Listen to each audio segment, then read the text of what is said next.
새벽 5시 박도연은 어김없이 눈을 떴다.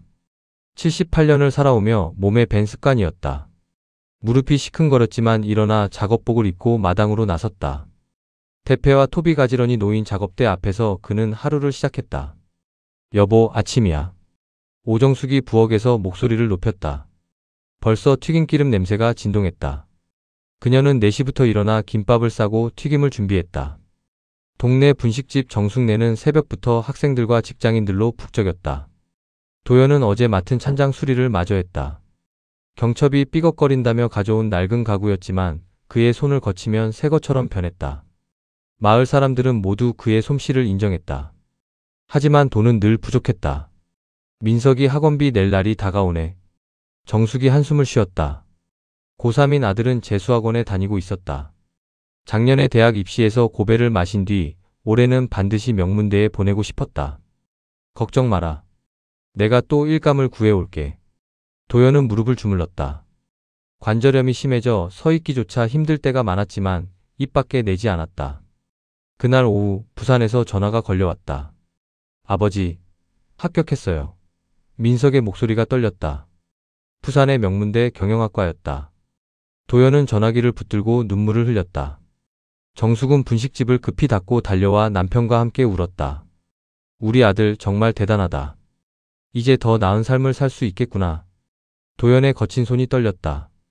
평생 대패와 망치를 잡던 이 손이 아들의 미래를 만들어낸 것이다. 그날 밤 부부는 소주 한 병을 나누어 마셨다. 고생했어, 여보. 아니야, 이제 시작이지. 대학 등록금부터 생활비까지. 도연은 계산기를 두드렸다. 집을 담보로 대출을 받아야 할 판이었다. 하지만 후회는 없었다. 아들이 성공하면 모든 것이 보상받을 것이라 믿었다.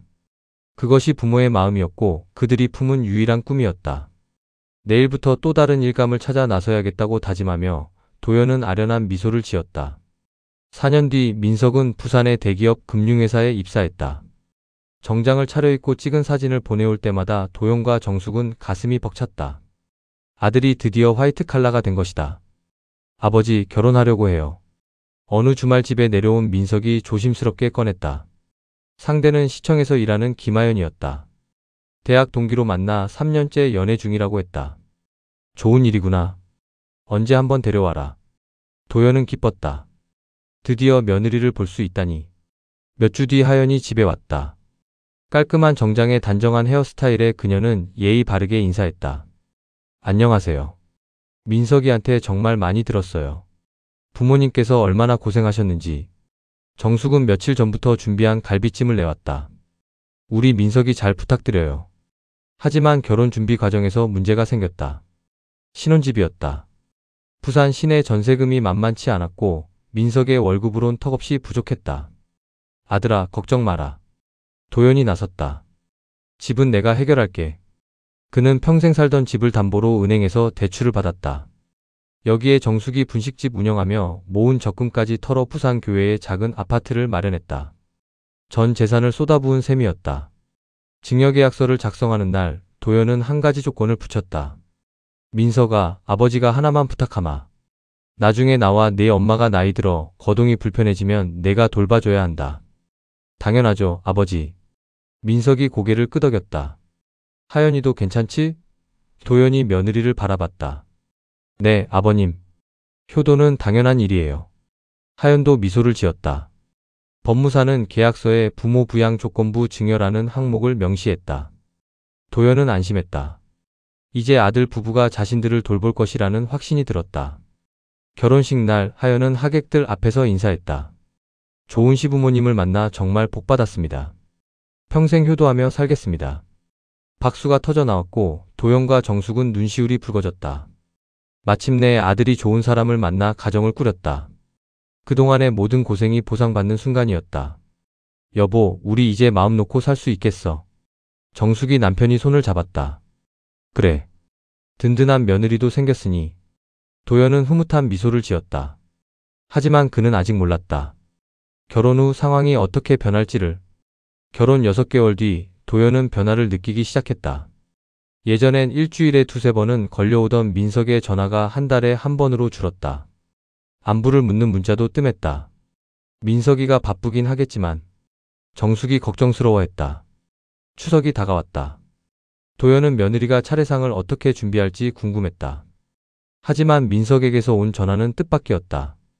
아버지, 죄송한데 이번 추석은 처가에 가야 할 것 같아요. 처갓집에서 간곡히 부탁을. 도연은 서운했지만 이해하려 했다. 첫해니까 그럴 수 있다고 생각했다. 설날도 마찬가지였다. 이번에는 하연이 감기에 걸렸다는 핑계였다. 도연과 정숙은 둘이서 쓸쓸히 떡국을 먹었다. 어느 주말 참다 못한 도연이 갑자기 부산으로 향했다. 아들 집에 도착해 초인종을 눌렀다. 어머, 아버님? 하연이 문을 열더니 당황한 표정을 지었다. 미리 연락을 해주시지. 갑자기 와서 미안하다. 민석이 얼굴 한번 보고 싶어서. 하연은 썩 내켜하지 않는 표우로 거실로 안내했다. 집안은 깔끔했지만 어딘지 차가웠다. 예전 같으면 반가워하며 이것저것 챙겨줬을 텐데. 민석이는 회사에 있어요. 요즘 정말 바빠서. 하연은 시계를 힐끔거렸다. 도연은 2시간을 기다렸지만 민석은 오지 않았다. 급한 미팅이 생겼다며 전화로만 안부를 전했다. 그로부터 몇 달 뒤 비극이 닥쳤다. 정숙이 분식집에서 갑자기 쓰러진 것이다. 뇌출혈이었다. 도연은 급히 민석에게 전화했다. 민석아, 엄마가 쓰러졌다. 어서 와라. 네? 어머니가요? 지금 중요한 회의 중인데. 민석의 목소리에 당황은 있었지만 절박함은 없었다. 회의가 중요하냐? 엄마 목숨이 중요하냐? 2시간 뒤에야 민석이 병원에 나타났다. 하연은 아예 오지 않았다. 병원 냄새를 못 견딘다는 이유였다. 정숙은 반년간 투병했다. 도연은 밤낮으로 병실을 지켰다. 민석은 일주일에 한 번 얼굴을 비췄고 하연은 한 달에 한 번도 보기 어려웠다. 도연아, 민석이 손 한 번만 더 잡고 싶어. 정숙이 가느다란 목소리로 말했다. 하지만 그 소원은 이뤄지지 못했다. 정숙이 숨을 거둔 그 순간 민석은 회사 워크숍에 가 있었다. 도연의 다급한 전화를 받고도 내일 아침에 갈게요 라고 했다. 장례식장에서 민석은 울었다. 하연도 눈물을 보였다. 하지만 도연은 알았다. 그들의 눈물이 얼마나 가벼운지를. 장례를 치른 지 한 달이 지났다. 도연은 빈집에서 혼자 지내는 것이 견딜 수 없었다. 정숙의 빈자리가 너무 컸다. 밤마다 그녀가 부르는 목소리가 들리는 것 같았다. 민석아, 아버지 좀 도와줘. 도연이 전화를 걸었다. 무슨 일이세요? 혼자 있기가 너무 힘들구나. 작은 방 하나만. 너희 집에서 함께 살면 안 되겠니? 전화기 너머로 침묵이 흘렀다. 그리고 하연의 목소리가 들렸다. 여보, 뭐라고 하시는 거야? 민석이 수화기를 가린 채 무언가 속삭이는 소리가 들렸다. 잠시 후 민석이 다시 말했다. 아버지, 그게 저희도 신혼이고. 알았다. 내가 갈게. 도연은 전화를 끊고 다음날 부산으로 향했다. 아들 집 앞에서 초인종을 누르자 하연이 나왔다. 표정이 굳어 있었다. 아버님, 갑자기 오시면. 하연아, 나 혼자 사는 게 너무 힘들다. 작은 방 하나만 빌려다오. 밥도 내가 해먹을 테니.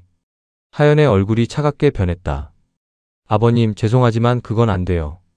신혼집에 시부모님이 함께 사실 수는 없어요. 신혼? 너희 결혼한 지 벌써 2년이 다 되어간다. 그래도 안 돼요. 저희한테도 사생활이 있어요. 민석이 회사에서 돌아왔다. 아버지를 보고는 당황한 기색을 보였다. 아빠, 왜 갑자기? 민석아, 나 혼자 살기 힘들다고 했잖아. 엄마 없는 집에서 어떻게 혼자 지내니? 민석은 아내를 힐끔 쳐다보았다. 하연이 팔짱을 끼고 고개를 저었다. 아버지, 요양원 같은 곳을 알아보시는 게 어떨까요? 요즘 시설도 좋고. 도연은 귀를 의심했다. 요양원? 내가 지금 나한테 요양원에 가라는 거니? 그런 뜻이 아니라. 민석아, 이 집이 누가 마련해준 집인지 기억하니? 도연의 목소리가 떨렸다. 하연이 끼어들었다. 아버님, 이미 저희 명의로 된 집이에요. 그리고 부모 부양이 법적으로 강제사항은 아니잖아요. 뭐라고? 도연은 믿을 수 없다는 표정을 지었다. 내가 평생 모은 돈으로 마련해준 집에서 나를 내쫓겠다는 거니? 내쫓는 게 아니라 현실적으로 함께 살기 어렵다는 거예요. 민석은 끝까지 말 한마디 하지 않았다. 아내 눈치만 보며 고개를 숙이고 있었다. 도연은 그제야 깨달았다. 자신이 평생의 대가로 마련해준 보금자리가 오히려 자신을 내치는 무기가 되어버렸다는 것을. 아들이 아내 편에 서서 침묵으로 자신을 배신하고 있다는 것을. 좋다. 알겠다. 도연이 일어섰다. 하지만 명심해라. 내가 조건을 달아준 집이라는 걸. 그는 문을 박차고 나왔다. 뒤에서 민석이 아버지 하고 불렀지만 돌아보지 않았다. 집으로 돌아온 도연은 며칠간 잠을 이루지 못했다. 아들의 배신감이 가슴을 짓눌렀다. 하지만 분노보다는 결심이 앞섰다. 다음 주 월요일 도연은 법무사 사무실을 찾았다. 조건부 증여 해제가 가능한지 상담받고 싶습니다. 어떤 조건이었나요? 도연은 증여계약서를 꺼냈다. 법무사가 서류를 살펴보더니 고개를 끄덕였다. 부모 부양 조건이 명시되어 있네요. 이 조건을 위반했다는 증거가 있으면 해제 가능합니다. 도연은 준비해온 자료들을 내밀었다. 정숙의 병원 진료 기록, 임종 당시 민석이 없었다는 간병인의 증언서, 통화 내역까지 꼼꼼히 모아왔다. 소송을 제기하겠습니다. 한 달 후 법정에서 첫 변론이 열렸다. 민석 부부는 변호사를 대동하고 나타났다. 원고의 주장은 억지입니다. 부양 의무는 도덕적 차원의 문제이지 법적 강제사항이 아닙니다. 피고 측 변호사가 주장했다. 하지만 도연의 변호사가 결정적 증거를 제출했다. 민석이 회사 동료에게 보낸 카카오톡 메시지였다.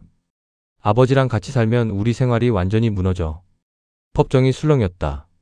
민석의 얼굴이 창백해졌다. 간병인도 증인으로 나섰다. 어머니가 임종하실 때까지 아들분을 기다리셨는데 끝내 오시지 않았어요. 마지막에 민석이 손을 잡고 싶다고 하셨는데. 판사는 최종 변론을 들었다. 피고는 증여받은 부동산으로 신혼생활을 영위하면서도 증여자인 부모가 배우자를 잃고 홀로 남겨진 상황에서 동거 요청을 거부했습니다. 이는 명백한 조건 위반입니다. 2개월 후 판결이 났다. 원고의 청구를 인용합니다. 피고는 증여받은 아파트를 원고에게 반환하라. 민석이 법정에서 울부짖었다. 아버지, 저희가 잘못했습니다. 하지만 도연은 돌아보지 않았다.